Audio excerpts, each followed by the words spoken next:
อ้อยอ้อยอ้อยอ้อยทำไมเล่ามาเรียนโมโหอะต้องโดนทิ้งบ้านตอนนี้เหรอ4:30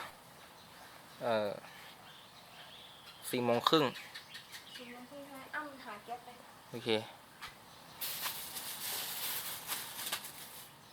ไปไหนวะเรียกไปไหนอะสถานีรถไฟมันชื่อว่าอะไรอะสถาน รถไฟเชียงใหม่ รถไฟเชียงใหม่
ต้องบอกก่อนว่าเต็มทุกที่นั่ง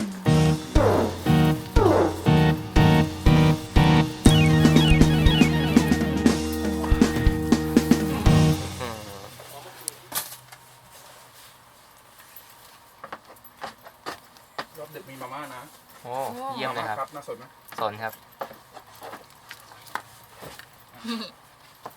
เราเด็กมีมาก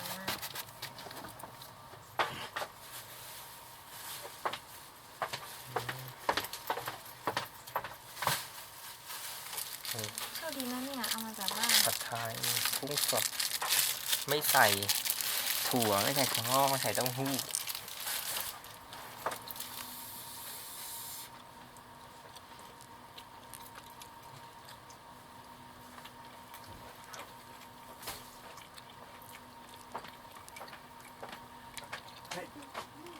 ให้เขาขึ้นมานั่งถ่ายรูปสักหน่อยมีกี่โมงละไม่เป็นไร5 นาทีโอเคจ้ะโอเคตะกี้ก็ไม่น่ารีบตรง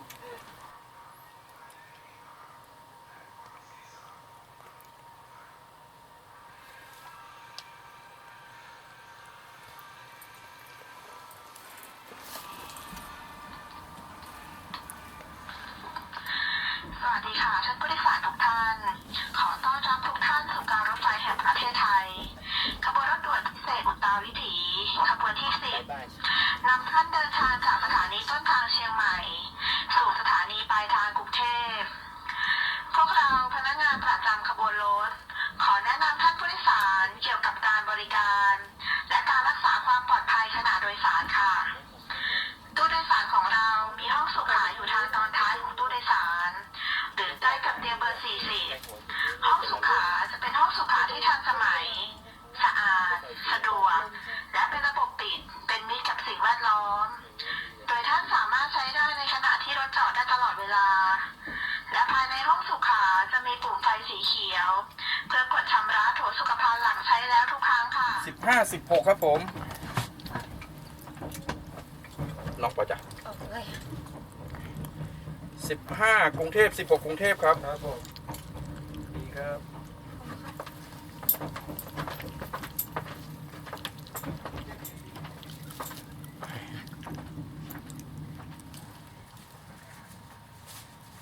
ถ่ายเลยมันบอกว่ามันถ่ายติดแต่ซีนไม่ถ่ายติดคนอื่นเดี๋ยวโดนพรบทิ้งซูมเข้าปากกันใช่ไหมต้องดูแลปากกันเลยใช่ไหม ทิ้งก็ถ่ายติดเนาะ นั่นดูแหละปากกันเลยแน่เลยซีน ทำไง ไม่มีอะไรเลอะหรอก มั่นใจหรือไง มั่นใจ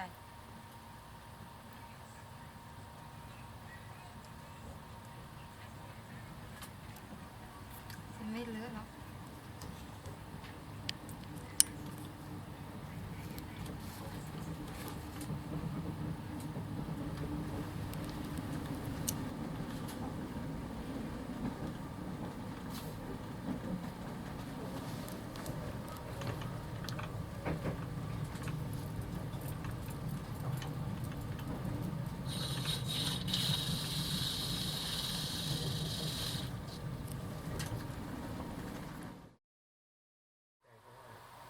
แรงดันเข้าหรือเปล่าให้ก่อนหน้านี้มันเคยขึ้นอยู่พวกท่าใหญ่เลยแต่ตอนนี้เปลี่ยนสายเลย มันก็ต้องได้ดิ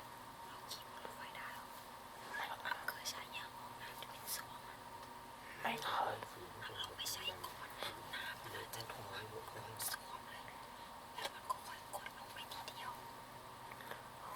เอาว่าขี่มันก็คงลงไปที่พื้น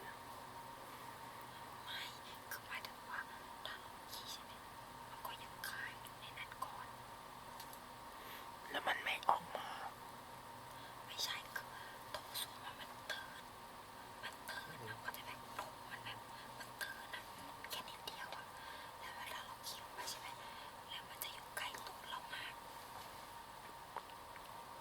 อ้ำเคยขี่ตอนไปหัวหินบนรถไฟอ้ำขี่ปุ๊บมันลงไปที่พื้นเลยมันรถไฟวิ่งอยู่มันก็ลงไปที่พื้นเลย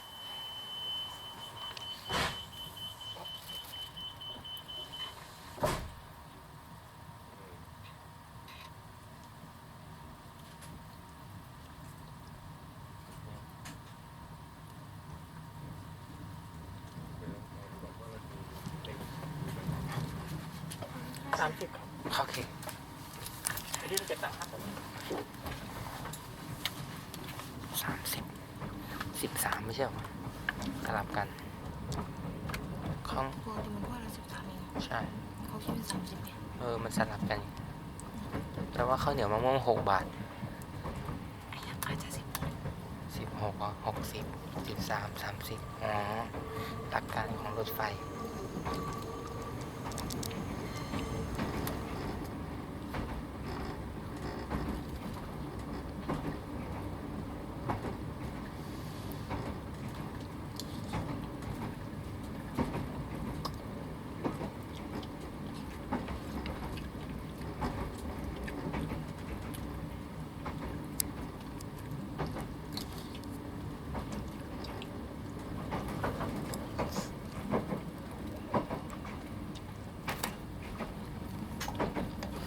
จะไม่กินแล้วใช่ไหมมึงจะไม่กินแล้วใช่ไหม ของและสัมภาระของท่านนำลงให้ถูกต้องและครบถ้วน Next stop railway station. Please check your belongings before leaving the train. Thank you.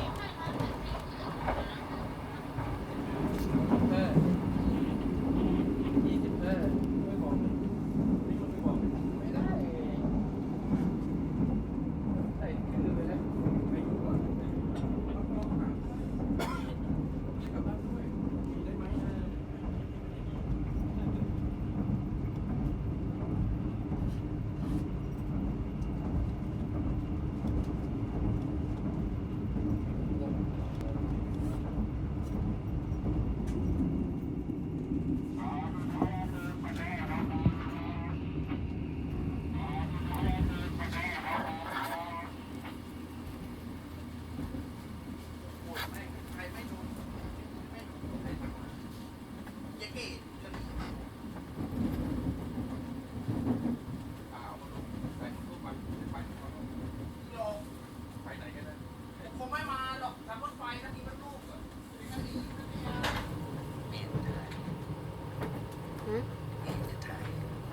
ไม่เห็นจะถ่ายอะไร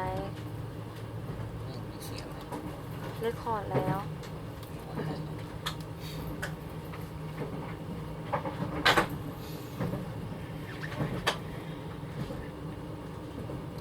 ตั้งแต่ตี 5 ครึ่ง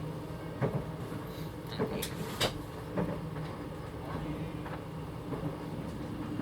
มันเร็วมากมองไม่เห็น คลองหนึ่ง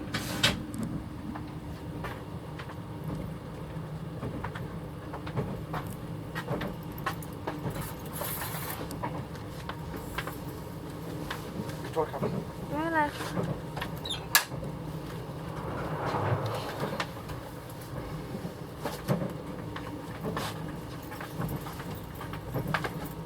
ลูกน้องหมานอนยังไม่ตื่น หรือวะ มึนๆเนี่ย ถ่ายเป็นรถเมล์เลย ตรงไหนเชิญด้านนี้เลยครับ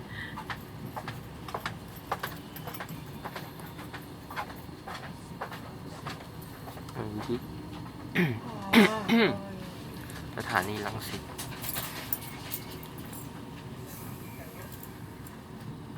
ของเรา2 คนลงไหนครับ ลง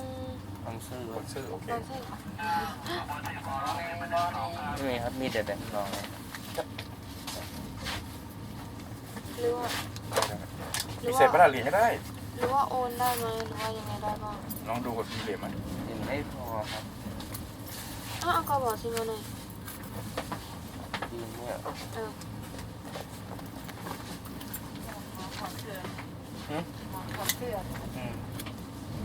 ก็ไปอุ้มเดินโชว์ไปโชว์มา มีแต่แบงค์ร้อย อ่ะมา อาหารเช้า10 บาทเหมือนเดิม ลูกวันอะไรวะเอ็ดบอกไปเลยจัดแน่แล้วมันจัดด้วย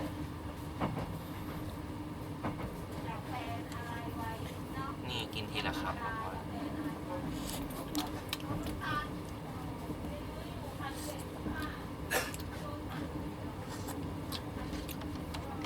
อร่อยดีนะสิ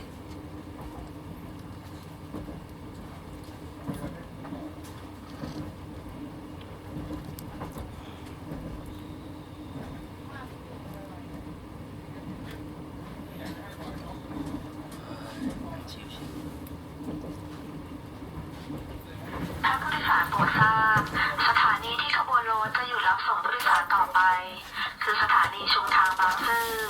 ก่อนที่ท่านผู้โดยสารจะลงจากขบวนรถโปรดตรวจสอบดูสิ่งของและสัมภาระของท่านนำลงให้ถูกต้องและครบถ้วน และผู้โดยสารสามารถเชื่อมต่อเป็นรถไฟฟ้าใต้ดินได้ที่สถานีนี้ค่ะ ขอบคุณค่ะ Attention please next stop ชุมทางบางซื่อ station please check your belongings before leaving the train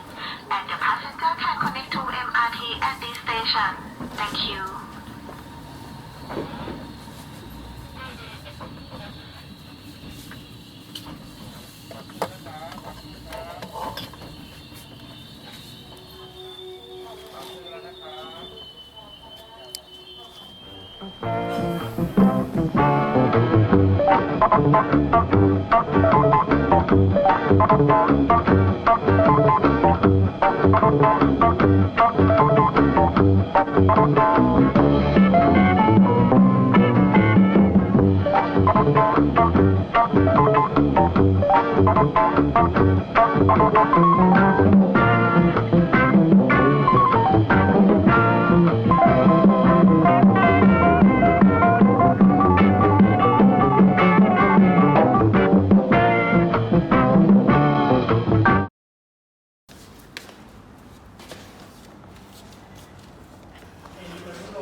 เห็นแล้วกระโดดลงมา